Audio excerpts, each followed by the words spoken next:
It is a summation of more than 20 years of research on one subject, and that is, why do some people do so well in life, while so many more do not? And the first thing let's talk about is the magic word. The experts call it the most important word as far as the results we get from life are concerned in this or any other language, and that word is attitude. It is our attitude toward life which will determine life's attitude toward us. Let's face the fact honestly that we shape our own lives, and the shapes of them will be determined by our attitudes. A person with a poor attitude toward learning, for example, isn't going to learn much until he changes his attitude. If we take the attitude that we cannot do something, we generally will not do it. An attitude of failure, and we're whipped before we start.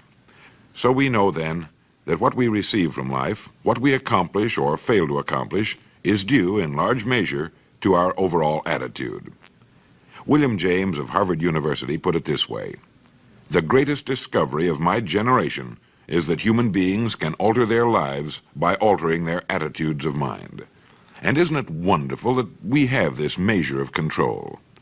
Before we start talking about our attitude toward the world, let's talk about our attitude toward ourselves, since it is the attitude we take toward ourselves which determines our attitude toward the world. Now, right here we come to a rather strange fact. We're so familiar with ourselves, we tend to take ourselves for granted. We tend to minimize the things we can accomplish, the goals we can reach, and for some equally strange reason, believe others can accomplish things in our field which we cannot. There are literally millions of human beings living narrow, darkened, frustrated lives, living defensively, simply because they take a defensive, doubtful attitude toward themselves, and as a result, toward life in general. Many people are suspicious of and oppose change, yet change is the one thing in life on which we can absolutely count. People who stay young all the years of their lives not only welcome change, but see it for what it really is: new opportunity, new chances for further fulfillment. Attitude is a reflection, a result of a person's will. It is incalculably powerful. It can bring about marvelous results for us, but we need to train it patiently, day by day. Now let's talk about the attitudes of people who are successful. The top 5% of the people who go sailing through life from one success to another, and who, even when they fail at something, shrug it off and head right out again.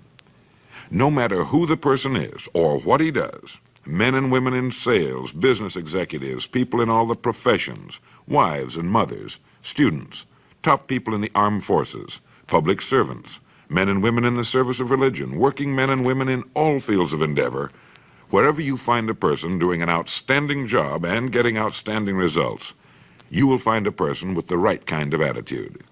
These people take the attitude toward themselves that they can accomplish what they set out to accomplish, that there's no good reason on earth why they can't be competent, successful. They have a healthy attitude toward themselves and, as a result, toward life and the things they want to accomplish.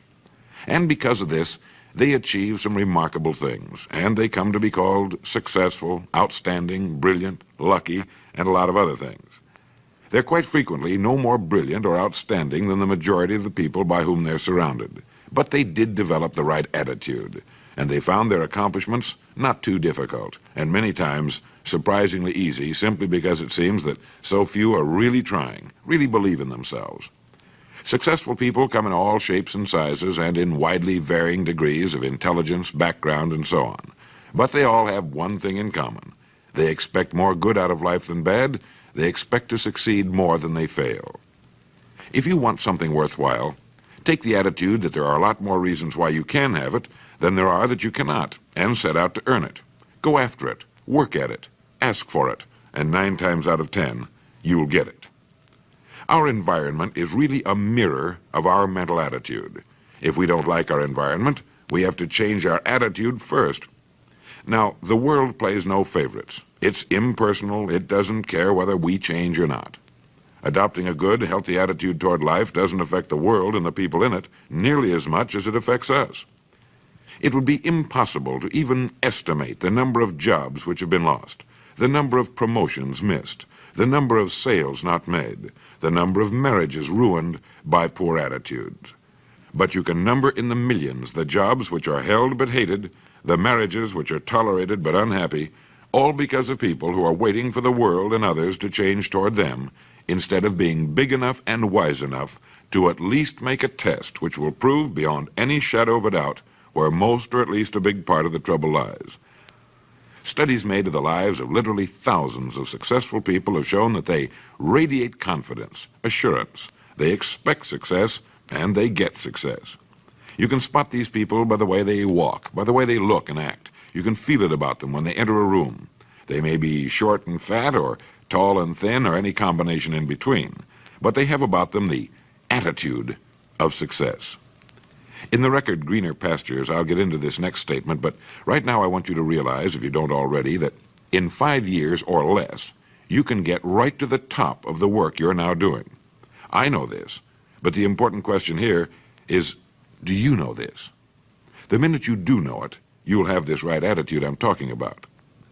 The easiest and most effective means of forming a good attitude habit is to begin to act as though you have a good, positive, expectant attitude toward life. That's right.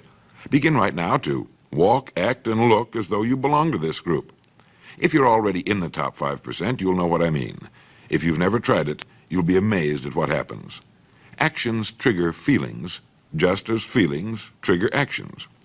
Now, let me tell you of a little test you can make which will prove beyond any shadow of a doubt that a good attitude can change a person's life as dramatically as walking from a darkened room into the bright, clear light of day. Not long ago, I read a line which went, "Life is dull only to dull people." This is true, but it also could have read, "Life is interesting only to interesting people," or "Life is successful only to successful people." Now, what I'm trying to say is that you must first become, mentally, from an attitude standpoint, that which you wish to achieve. A famous restaurateur was being interviewed by a reporter who asked, "When did you become successful?" He replied, "I was successful when I was sleeping on park benches, because I knew what I wanted to do and that I would do it." In short, his attitude had been one of success, of expecting success, long before the material, the tangible rewards of success had been earned. We'll get into this particular phase of Lead the Field in record number 3, A Worthy Destination. But for now, remember that a person must act, look, and because of these things, feel successful before the success he seeks can come. Chances are you know people who seem to be what others call lucky. All kinds of good and wonderful things seem to happen to them, and they give the impression of happily sailing through life, having a wonderful time, and getting more accomplished in a year than most people do in 5. This has been figured out fairly scientifically, and if anyone will conscientiously go about the test I'm going to recommend, and stay with it every day for the next 30 days without fail, that person can join this small, happy, and extremely productive group of people. He'll find himself becoming lucky, as they say, and most of his problems will pretty well take care of themselves. Of this you can be sure. The results will be nothing short of amazing. Now, it makes no difference how good a person's attitude has been in the past. Anything can be improved upon, and it's the small refinements upon something already good that makes it great. So here's the test. For the next 30 days, act toward the world, everything and everyone with whom you come in contact, with the attitude which represents the kind of results you want to achieve. That is, if the result you want is more success in what you're doing, act as though you are already in possession of the success you seek. If you want others to treat you with admiration and respect, treat others with admiration and respect first. Have you ever stopped to think of this? Every human being on earth is the most important human being on earth as far as he or she is concerned. You may never get anyone to admit it, but it's a fact. So for the next 30 days, treat every person with whom you come in contact as the most important person on earth, remembering as you do so that as far as that person is concerned, he is. Now, the reason I say treat everyone in this fashion is mainly because this is the way human beings ought to treat each other, and because it will help you form a habit that will bring you amazing and delightful results for the rest of your life. Have you ever noticed that the higher you go in any organization of value, the nicer the people seem to become? You see, the bigger the person, the easier it is to talk to him, to get along with him, to do business with him. Do you know why? It's because he's got a good attitude, and people with the best attitudes just naturally gravitate toward the top. So for 30 days, act toward others and the world at large in exactly the same manner you want the world and others to act toward you. Treat your wife or husband as the person he or she really is, the most important person in your life. And the same with the children. Carry out into the world each morning for 30 days the kind of attitude you would have if you were the most successful human being on earth. And notice how it quickly develops into an habitual attitude. When a person does this, he should realize he has already placed himself on the road to what he seeks. He is right now in the top 5% of the people in this or any other country. He has prepared the ground and planted the seed. He has made of himself a magnet, an embodiment of that which he seeks. Before metal can be cast into a desired shape, the mold, the expectant receptacle, must first be fashioned. Before a building can be erected, the excavation must be made and the foundation laid. And before a person can achieve the kind of life he wants, he must become that kind of individual. He must think, act, talk, walk, and conduct himself in all of his affairs as would the person he wishes to become. He is then actually that person, and the things that person would have and do will naturally come to him. Almost immediately, a change will be noticed. Irritations that used to frustrate and annoy disappear. When some less informed individual gives you a bad time, stay on the track. When someone cuts in front of you with his car or acts in any other manner that shows his ignorance and lack of courtesy, don't permit yourself to drop to his level. Pity him, for that's what he really deserves. That's the very group a person doesn't want to belong to. And if he acts like them, well, let's face it, he belongs with them. There's nothing in the world that men, women, and children want and need more than the feeling that they're important, that they're needed and respected. They will give their love, their affection, their respect, and their business to the person who fills this need. So the magic word is attitude. And in summing up, a few points to keep in mind. 1, it is our attitude at the beginning of a task which, more than anything else, will affect its successful outcome.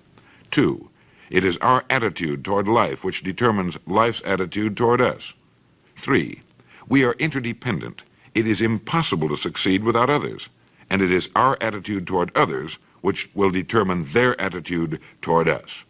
4, before a person can achieve the kind of life he wants, he must become that kind of individual. He must think, act, talk, walk, and conduct himself in all of his affairs as would the person he wishes to become. 5, the higher you go in any organization of value, the better will be the attitude you'll find. 6, your mind can hold only one thought at a time, and since there's nothing at all to be gained by being negative, be positive. 7, the deepest craving of human beings is to be needed, to feel important, to be appreciated. Give it to them, and they'll return it to you. 8, look for the best in new ideas. As someone said, I've never met a person I couldn't learn something from. 9, don't waste valuable time broadcasting personal problems. It probably won't help you. It cannot help others. 10, don't talk about your health unless it's good. 11, radiate the attitude of well-being, of confidence, of a person who knows where he's going. This will inspire those around you, and you'll find good things will begin happening to you. And 12, lastly, for the next 30 days, treat everyone with whom you come in contact as the most important person on earth. If you'll do this for 30 days, you'll do it for the rest of your life. In the next recording, I'll talk to you about greener pastures. But now in closing, remember the words of Walter Dill Scott of Northwestern University.